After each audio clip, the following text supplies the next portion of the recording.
عليكم ورحمة الله. كي دايرين البنات؟ لاباس عليكم؟ بخير؟ اموركم هانيه؟ نتمنى من الله تكونوا بخير وعلى خير، وتكون اموركم جيده، تكون احوالكم طيبه ان شاء الله.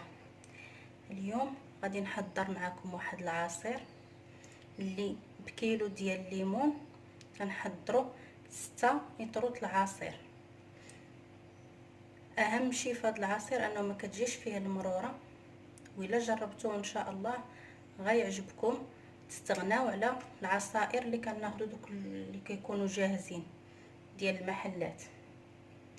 هاد العصير هذا غينفعنا ان شاء الله في رمضان. غادي نعطيكم طريقه باش نصاوبوه وكيفاش نحتفظوا به في المجمد، وحتى في الثلاجه كنخليوه في الثلاجه كيدي لينا حتى 10 ايام. كنبقاو كل نهار ناخذوا اطرو منه بحال هكا مع الغداء، ولا في رمضان بحال العشاء ولا الفطور ولا السحور، ولا كيهنينا من بزاف تاع الامور. ونعطيكم كيفاش باش ما تجيكمش في ديك المروره اللي كتكون في العصائر بزاف. وعلى بركه الله غادي نبدا. عندي هنايا كيلو ونص ديال سنيده، هاي زلافه ونص. هنايا عندي كيلو ونص ديال سنيده، عندي كيلو ونص ديال الجزر قطعته. من طبيعه الحال ملي كنجيبوه تنقدوه شويه ديال الماء والخل، نقيوه نقطعوه هكا دوار دوار. الا كان عندنا بحال هكا خيزو، هذا اللي هذا القلب ديالو كيكون احمر، ما كنحيدوش تنخليوه ليه، نخليو خيزو كامل. كان عندنا داك اللي كيبان لينا هنا فيه الخضوريه ولا الصفوره، كيكون القلب ديالو شويه خضر ولا صفر، ولا كيكون القلب غليظ فيه، كنحيدوه باش ما كيجيناش داك واحد النسمه باسله في العصير، وكيجيب حتى المروره في العصير داك القلب اللي كيكون صفر. وعندي كيلو ديال الليمون، واحد الحامضه. على بركه الله غادي نبداو. غادي ناخذ طنجره ديال الضغط،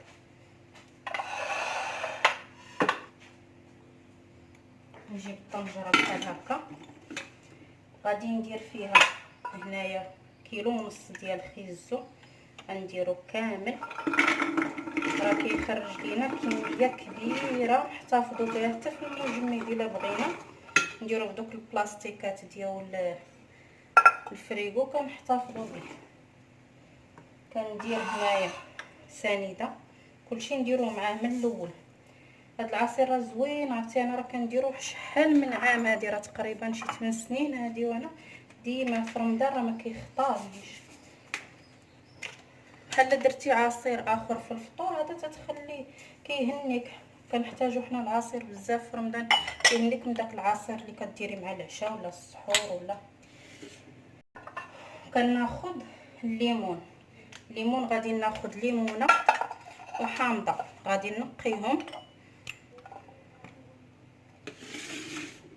غنحيد لهم القشره ديالهم. هانتوما بحال هكا.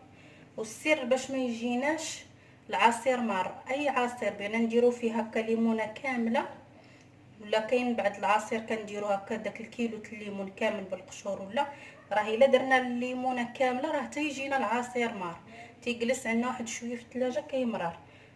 باش ما نطيحوش في هذا المشكل كناخذو هكا الليمون وكنحيدو ليه القشره ديالو بحال هكا.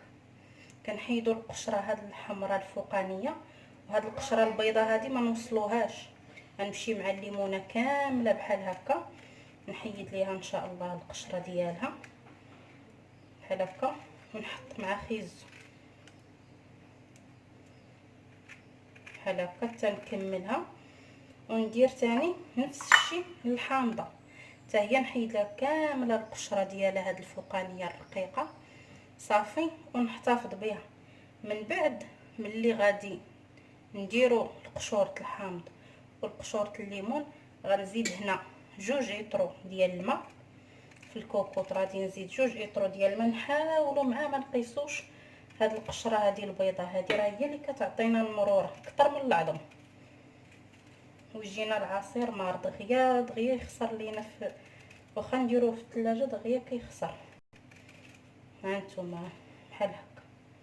المهم انا غادي نبقى بحال هكا حتى غادي نحيد القشور الليمونه والحامضه، ونزيد هنا قلت لك 2 اطرو تاع الماء، ونحطوه فوق البوطه يطيب ونرجع معاكم. كنسدو عليه الكوكوط من طبيعه الحال وكنخليوه ملي كتدور الصفاره نحسبوا ربع ساعه صافي ونطفيو عليه ونرجع معاكم. دابا من بعد ما حطيت خيزو تسلق، قلت لكم تنحسبوا ليه ربع ساعه كيتسلق. كنحيدو يكون باقي سخون، كنجيبوه كنطحنو. عندي هنا 2 اطرو تاع الماء وعندي اطرو ديال عصير الليمون. هذاك الكيلو الليمون ملي كنعصروه مع الحامض كيعطينا اطرو تقريبا. وقبيله كنعتذر راني قلت لكم كيلو ونص سنيده، هي راه نص كيلو. راه تبارك الله كلشي عارف، راني عبرت زلافه ونص، راه هي نص كيلو ماشي كيلو ونص. انا مشى ليا بالي مع خيزو قلتها وعاودت قلت لكم كيلو ونص سنيده، هي راه نص كيلو. هاني كنأكد عليكم تسمعوا كيلو ونص وتخلعوا، راه نص كيلو سنيده كيلو ونص تاع خيزو. دابا غادي نجيب خيزو من بعد ما تسلق. ها هو تسلق لينا خيزو مع القشور تاع الليمونه وقشور حامضه. غادي نضيفوا ليه هاد الاطرو ديال العصير ديال الليمون مع ديك الحامضه، كنزيدوه هنايا في الكوكو وكنطحنوه ونرجع معاكم. والماء كنديرو هكا نطحنو غير في الكوكو راه ساهل. والماء عندي 2 اطرو كنزيدو من بعد ونبقاو نذوقو. الا جانا باقي خاصو الماء راه كتزيد على حساب. انا المهم 2 اطرو اللي غادي نضيف. اللي بغى يزيد الضامون ديال الخوخ يزيدو، اللي بغى يخليه غير هكاك كيخليه. انا دابا عندي فيه نسمه الفاني، عندي الليمون، عندي الحامض، راه هكا تيجي زوين.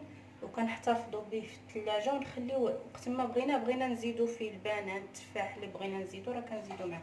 انا دابا ان شاء الله غادي نطحنو ونرجع معاكم.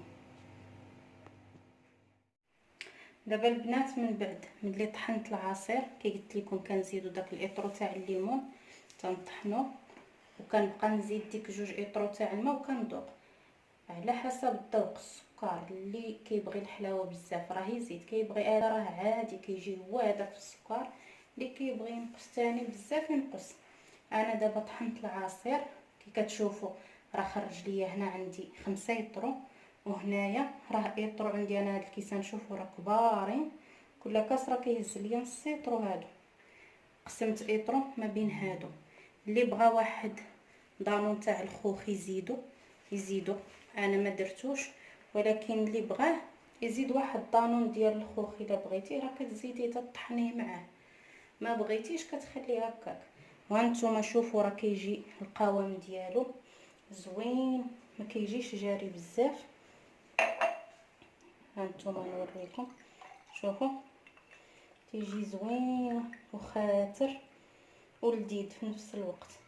كنحتفظوا به في الثلاجه. قلنا الا بغينا نحتفظوا به في المجمد راه كنديروه في بلاستيكات ديال الفريغو، كنسدوهم مزيان وكنحتفظوا به. وقت ما بغينا تنجبدوه على اتساع نخليوه تيتطلق. عندنا شي حاجه تاع الديسيره كنزيدوها، هي كيوي، الفريز، البنان، التفاح اللي عندنا نزيدو نطحنوه معاه. ما كانش هكا كنستهلكوه. وبالصحه والراحه، ونتمنى تدعموني ان شاء الله باش نعطيكم المزيد ان شاء الله. كاين عندي ما يتعطى، غادي نعطيكم ان شاء الله الشباكيه. وغدا ان شاء الله غادي نحط لكم طريقه تاع العسل كيجي ناجح ومضمون للشباكيه، للبريوات، للرغايف، اي حاجه بينا نستعملوها في هذا رمضان. بالعسل كنخدموا به ونحتفظوا به كي قلت لكم في الثلاجه. هذا كل قرعه، كل قرعه انا درت فيها اطرو غنحتفظ به هكا في الثلاجه. كل نهار بقرعه كنهزها كنستعملها. ما نحلوش القرعه ونديروا منها ونعاودوا نسدوها ونردوها للثلاجه، راه كيخسر هكا. كنجبدوا كل اطرو في الوقت ديالو هكا بينا نحطوه للغدا ولا في رمضان ان شاء الله. وبالصحه والراحه، ونتمنى يعجبكم.